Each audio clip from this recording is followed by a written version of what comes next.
চেতিয়া ফুকন আমি বৰষুণৰ পানী সংৰক্ষণ কৰিবৰ বাবে এটা প্ৰকল্প প্ৰস্তুত কৰিছোঁ। এই প্ৰকল্পটো প্ৰস্তুত কৰাৰ মূল কাৰণসমূহ হৈছে দ্ৰুতভাৱে জনসংখ্যা বৃদ্ধি আৰু কল কাৰখানা উদ্যোগসমূহত বেছিকৈ পানী ব্যৱহাৰ কৰাৰ বাবে, খেতি বাতিতো পানী বেছিকৈ ব্যৱহাৰ কৰাৰ বাবে আৰু গছ গছনি কাটি পেলাই ভূপৃষ্ঠৰ পানীৰ লেয়াৰটো কমাৰ বাবে এই প্ৰকল্পটো প্ৰস্তুত কৰিছোঁ। আৰু আমি এই প্ৰকল্পটোৰ জৰিয়তে ভূপৃষ্ঠৰ পানীৰ লেয়াৰটো অলপ হ'লেও বঢ়াব পাৰিম বুলি আশা কৰিছোঁ। এতিয়া মই আপোনালোকক এই প্ৰকল্পটোৰ বিষয়ে চমুকৈ বুজাই দিম। এইটো এটা ঘৰৰ ওপৰত ছাদৰ ওপৰত টেংকি বনাইছোঁ আৰু এই টেংকিত আমি বৰষুণৰ পানী জমা কৰি এই নদীৰ যোগেদি ভূপৃষ্ঠলৈ পঠিয়াম।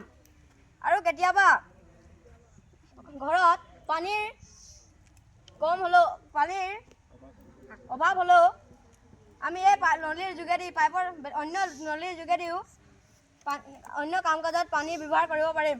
ধন্যবাদ।